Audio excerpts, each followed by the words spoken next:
Éveiller les consciences, stimuler l'envie d'agir pour un tourisme à impact positif.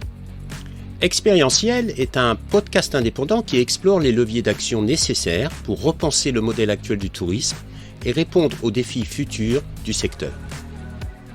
Notre objectif est d'inspirer et de sensibiliser aux pratiques responsables dans le tourisme en partageant des exemples concrets de réussite et de défis à travers l'histoire de femmes et d'hommes visionnaires, engagés, qui partagent leurs recherches, leurs pratiques, leurs solutions, leurs doutes et leurs apprentissages. Ce sont de véritables passeurs d'expérience et de savoir. Pour continuer l'aventure expérientielle, nous avons besoin de votre soutien. C'est très facile. En laissant une note positive sur notre podcast, en partageant sur votre réseau ou en faisant un don sur notre page Tipeee. Allez, sans attendre, je vous invite à vous installer dans un lieu confortable et calme, et pourquoi pas en pleine nature, pour prendre le temps de découvrir l'épisode du jour. Bonne écoute. Bonjour Mehdi, merci de prendre ce temps pour partager ton histoire, ta reconversion, et puis aussi tes actions, tes engagements. Est-ce que tu veux nous dire qui tu es? Alors tout d'abord, merci François de prendre du temps pour moi. Oui, alors je suis ancien kiné et je me suis lancé dans les voyages solidaires depuis peu. C'est ma reconversion. J'ai commencé par un voyage en Tanzanie qui m'a beaucoup touché. J'ai ramené 75 kilos de fournitures scolaires dans une école en partenariat avec une ONG locale. Et ça a été un tournant dans ma vie. J'ai vraiment voulu, depuis 2021, ça me trotte dans la tête et j'ai vraiment voulu faire ça de ma vie maintenant. Alors, est-ce que c'est facile de passer de kiné à aventurier? Alors, aventurier solo, oui, parce que je l'ai toujours été un peu, mais de me lancer dans cette entreprise-là, non, effectivement, c'est un peu un saut dans le vide. Donc, mais je suis prêt à le faire. Je sais que ça vaut le coup. Et qu'est-ce qui te motive justement à le faire? Ce qui me motive justement, ça a été le, le regard de gratitude des enfants et surtout du président de l'ONG qui avait jamais vu autant de fournitures scolaires d'un coup dans son petit village. Et le fait de se rendre utile, de se sentir utile, euh, je sais que c'est quelque chose que j'ai plus retrouvé dans mon métier de kiné et j'avais besoin de changer de vie par rapport à ça. Donc, plus ou moins, tu étais à la recherche de sens. C'est ça, Ouais. Et une là, mission de vie. une mission de vie. Et là, aujourd'hui, donc, tu lances ce projet. Tu peux nous en dire un peu plus sur le projet? Alors, le projet, c'est d'emmener des petits groupes, maximum 4 personnes, dans des régions un peu en autarcie qui vivent encore euh, hors du temps, un peu comme Rendez-vous en terre inconnue.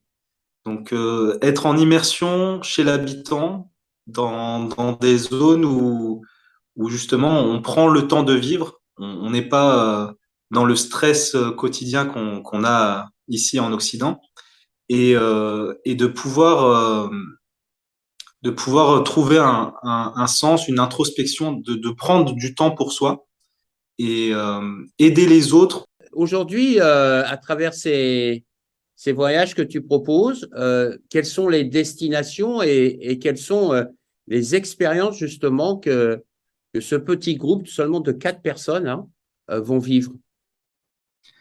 Alors pour l'instant, j'ai des contacts, j'ai des guides en Tanzanie, au Maroc, dans le Haut Atlas, avec le peuple berbère, les Touaregs du désert du Sahara en Algérie, le peuple kazakh en Mongolie.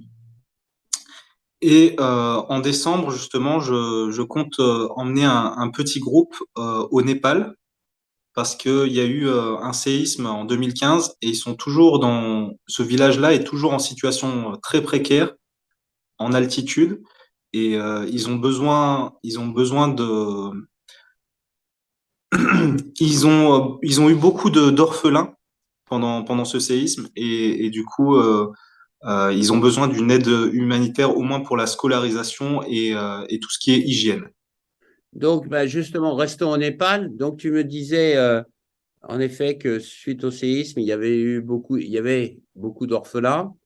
Ouais. L'éducation était un problème. Et donc, à travers ton projet, qu'est-ce que tu vas apporter justement à ces enfants? Alors, moi, je fonctionne toujours en discutant et en ayant un feeling avec le guide local. Et je demande toujours quelle est l'aide la plus importante pour la zone où je vais aller. Et ce qui lui est venu tout de suite, c'est justement ces orphelins et ce manque de scolarité pour eux. Et donc, il m'a fait un devis, il m'a dit, voilà, il y a tant d'enfants, on a besoin de 3 500 € pour rescolariser ces enfants. Donc, c'est pas énorme non plus pour tout un village. Et je vais pas faire la même erreur que j'ai fait en 2021, où j'ai ramené des fournitures scolaires et ça coûte très cher en soute. On va faire travailler un peu l'économie locale en achetant tout sur place pour ces enfants. Ces guides, tu rentres comment en contact? Et justement, quel est le niveau de recherche pour trouver ces personnes, etc. À moins que tu aies déjà été au Népal? Non, du tout, du tout. Alors, est-ce que tu connais la loi de l'attraction? Ah oui, j'en ai entendu parler, oui. Oui, tout à fait, oui. Je fonctionne beaucoup comme ça avec l'énergie dégagée. Moi, j'ai toujours comme la Mongolie, ça s'est fait. Je vais t'expliquer juste pour la Mongolie. Au mois de novembre, j'ai eu envie d'une nouvelle destination, d'augmenter mon portfolio de voyage. Et je me suis dit, j'aimerais bien tester la Mongolie parce que même au rendez-vous en terre inconnue, il y a eu 4 ou 5 épisodes qui se sont passés là-bas parce il y a 12 peuples nomades différents, 12 qui vivent encore en autarcie et selon leurs traditions ancestrales. Et donc, c'est un pays qui m'a toujours fasciné par son immensité et par sa densité de population la plus faible du monde. Et donc, je commence à y réfléchir, à y penser. J'en parle un peu et peut-être que les Google Ads et tout ça, ça aide. Et je commence à regarder sur Instagram et je trouve le compte d'un guide local, mais qui ne fait pas ça via une tour opérateur. Moi, je passe toujours avec des personnes qui sont vraiment Indépendante? indépendantes, exactement. Et donc, on a sympathisé, on a discuté, je lui ai expliqué mon projet. Ça l'a beaucoup touché aussi. Ils aiment beaucoup en fait le fait de d'allier le côté sportif, immersion, qui est leur base de métier, avec l'aide humanitaire ou l'aide solidaire, parce que ils, euh, ils sont contents de voir qu'il y a des personnes qui pensent à eux et qui veulent être utiles dans leur pays. Et donc, depuis le mois de novembre, ça a pas mis 2 mois et demi. Je suis parti au mois de mi-janvier, j'étais parti en Mongolie. Oh, Donc wow. voilà, je teste comme ça, en toute confiance, mes contacts avant de les proposer à des clients. Ou Et alors alors, je propose en disant, bah voilà, là je vais découvrir un nouveau partenaire, donc le prix va être moins cher et ça va être une aventure pour moi comme pour vous. et donc, de ce voyage en Mongolie, tu es Ouais. revenu. Qu'est-ce qui t'a touché? Alors, ce qui m'a touché en Mongolie, c'est le désert de Gobi était impressionnant, surtout au mois de janvier, parce que en janvier, en Mongolie, il faut savoir qu'il fait -30 de moyenne. ressenti -40 avec le vent. Et c'était la première fois que je voyais un désert de sable avec de la neige dessus. Les contrastes dans l'immensité du désert de Gobi, quand on était sur les dunes et de voir ce contraste de sable-neige, c'était juste magique, quoi. Et le fait de voir, parce que j'ai beaucoup fait l'Afrique, et on sait que l'Afrique, c'est très pauvre, qu'ils sont vraiment dans le besoin et on le ressent. Alors que là, ils sont pauvres, mais comme ils sont en autosuffisance dans leur yourte, ils ont toujours vécu ce côté nomade. Et malgré les difficultés de... Parce que eux, ils subissent beaucoup le réchauffement climatique. Ils ont beaucoup moins d'eau qu'avant sur des très courtes périodes et ils perdent beaucoup de leurs animaux pendant la période d'hiver qui est normalement la période où les bêtes sont bien engraissées par le pâturage d'été. Et vu qu'il y a moins d'eau, il y a moins de pâturage. Et du coup, les bêtes sont très maigres. Et on a vu beaucoup de chevaux décédés sur le côté. Et c'était très triste à voir.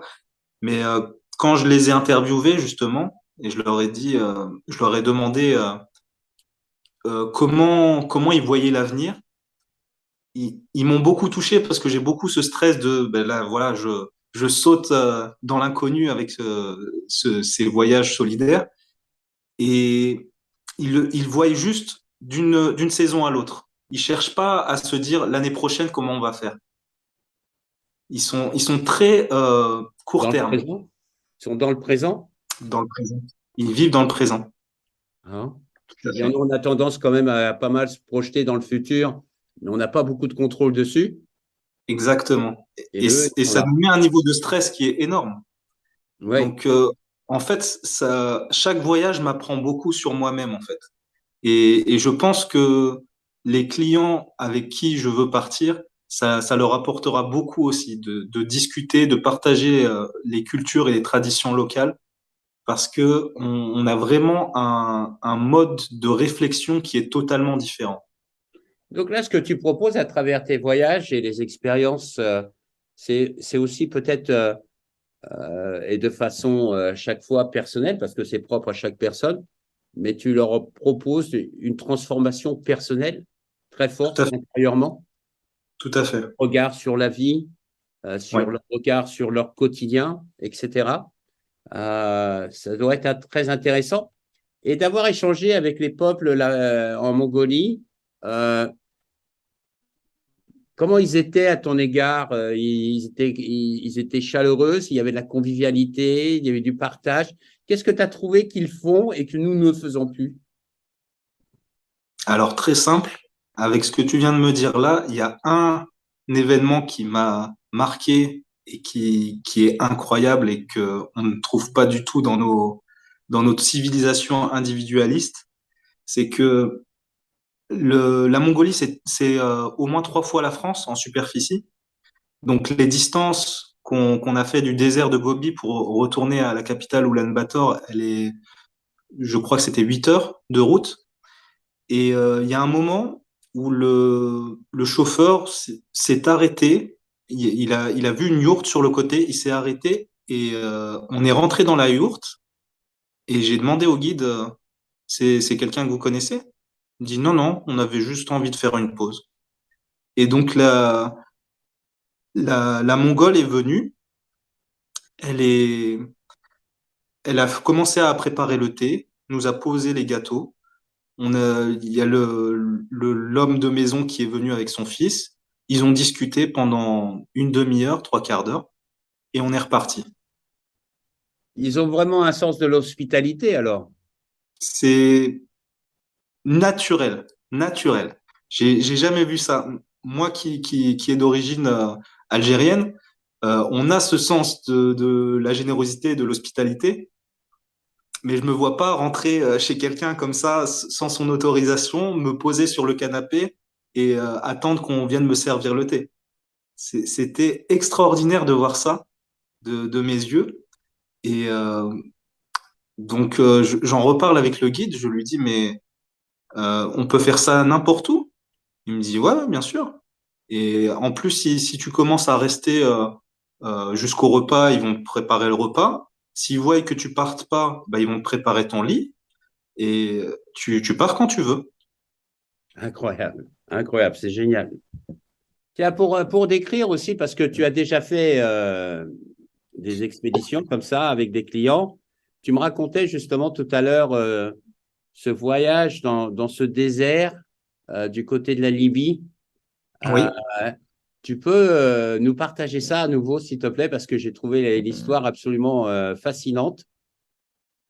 Alors, le désert du Sahara côté Libye, en Algérie, c'est un désert qui s'appelle le Tadrat rouge et il porte bien son nom parce qu'on a l'impression d'être sur Mars. C'est vraiment extraordinaire. C'est du sable rouge avec de la roche volcanique qui sort.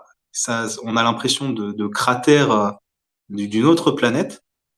Et et il y a même pas des grottes, hein, c'est sûr, à même la roche, il y a des fresques préhistoriques qui sont très très bien conservées et qui sont, il y a des girafes qui sont très bien dessinées. En plus, là, on reconnaît vraiment tous les animaux et donc on se rend compte de la population animale il y a des milliers d'années.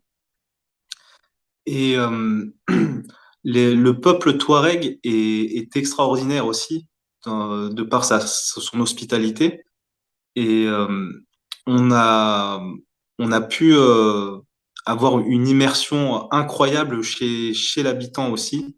Euh, un moment de partage avec ils ont presque une cérémonie du thé où ils servent un thé noir qui est extrêmement fort et ils le diluent deux fois, trois fois et la troisième fois, il commence à être acceptable. C'est et vraiment des moments où je me rappelle encore une anecdote où on était autour du feu un soir où on commence à sortir des énigmes et on a rigolé pendant toute la soirée. C'était incroyable.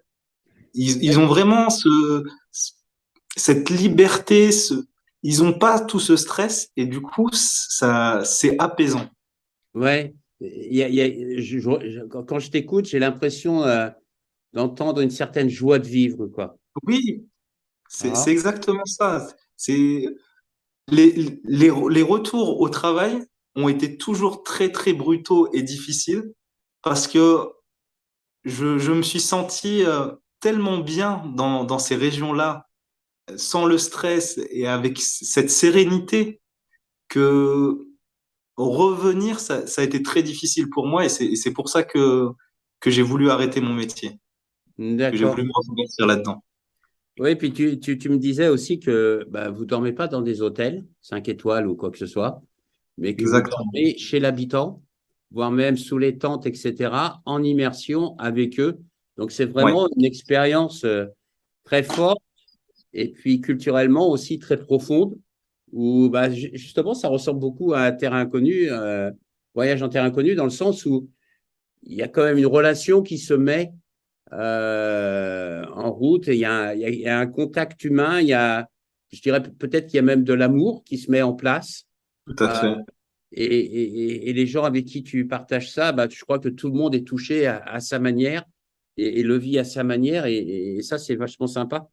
Euh, donc, plus ou moins, tu fais pas seulement du voyage solidaire, je dirais, mais c'est aussi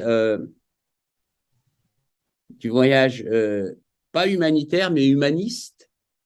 C'est-à-dire, c'est aussi d'offrir l'opportunité à tes clients bah, de se retrouver et de revenir un peu à l'essentiel, les choses qu'on a oubliées, nous, dans notre société, etc. C'est super sympa. Moi, ça me donnerait envie. La Mongolie est un des endroits où j'aimerais justement juste y aller, boire ce fameux thé, mais aussi m'asseoir dans ces espaces naturels et juste observer quoi, l'immensité. Immensité.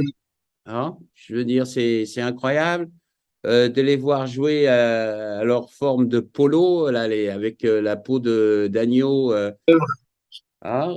Donc voilà, ouais, il doit y avoir plein de choses. Et puis je me dis aussi, c'est peut-être aussi un voyage un peu spirituel au sens noble du terme. C'est-à-dire que moi j'ai lu des bouquins sur justement le chamanisme, les passeurs, etc. Et je crois que tous ces peuples autochtones, eh bien, ils ont cette spiritualité.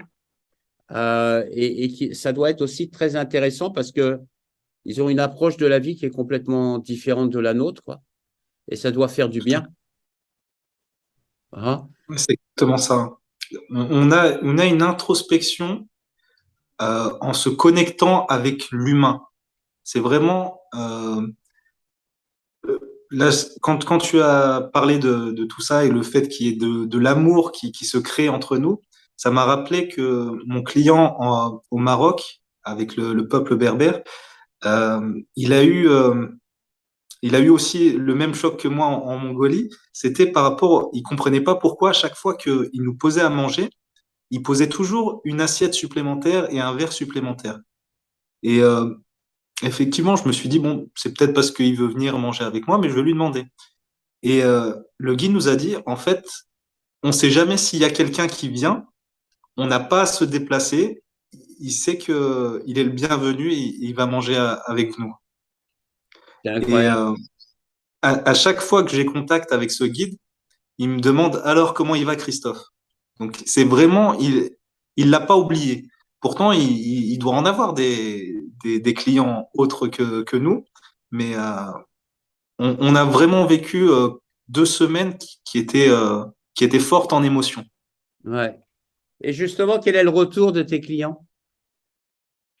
Alors, pour l'instant, il y en a très peu, hein. C'est Ouais. surtout un client qui est venu plusieurs fois, mais ben, c'est vraiment, il revient parce que justement, à chaque fois, il est émerveillé par ce qu'il a vu. Il est émerveillé par ce qu'il a entendu, le partage avec les autochtones. Et il repart vraiment avec des souvenirs incroyables qu'il va garder à vie, en fait. Hmm. Et toi, justement, qui as une mixité culturelle, Ouais. le fait de faire des voyages comme ça ne fait que d'élargir ta mixité culturelle. Tu as vraiment l'impression d'être un citoyen du monde, quoi.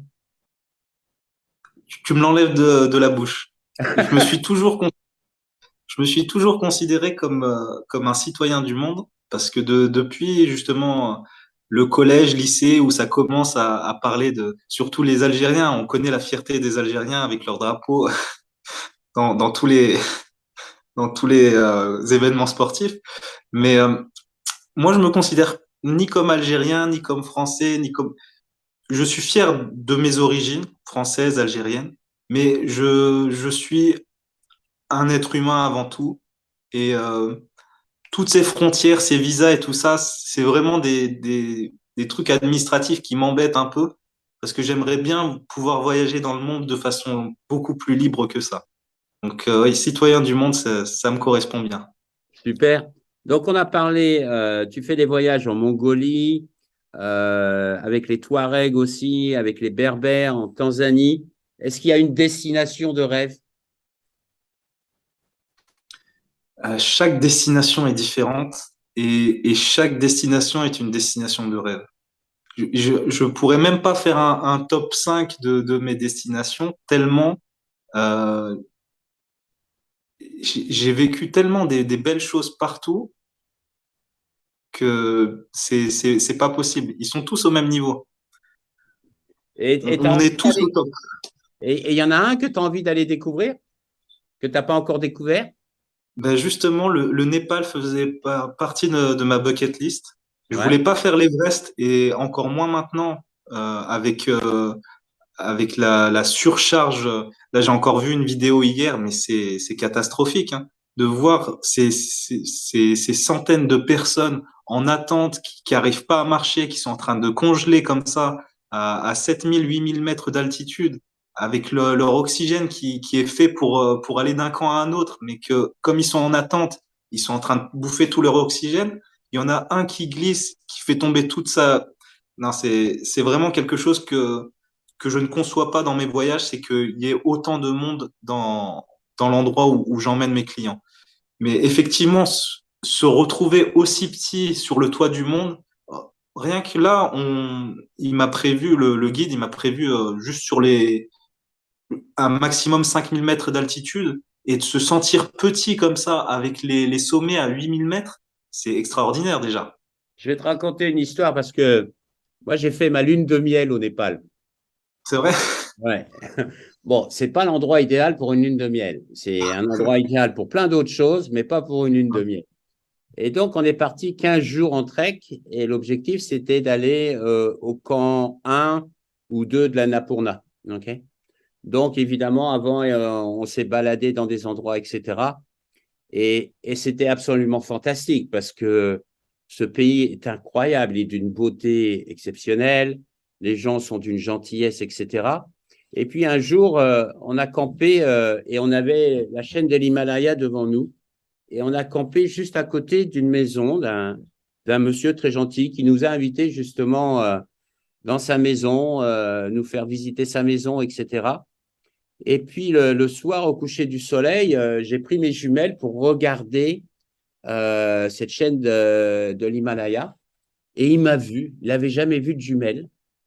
Ah, Ce gars qui a ce paysage, cette vue tous les jours devant lui, etc., on ne parlait pas la même langue et je lui ai prêté les jumelles.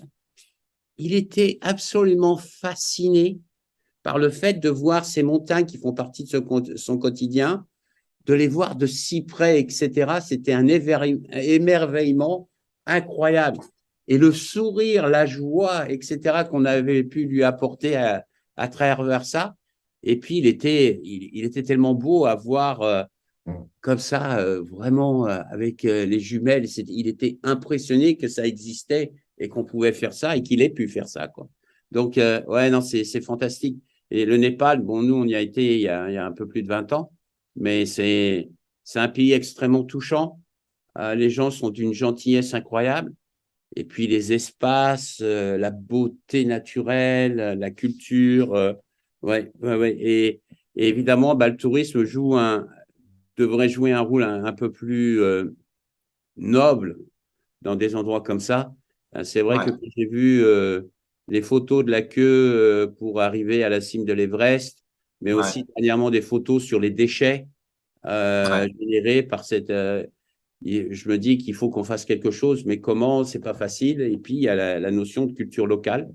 Voilà, c'est extrêmement compliqué à gérer, mais c'est comment trouver le juste équilibre.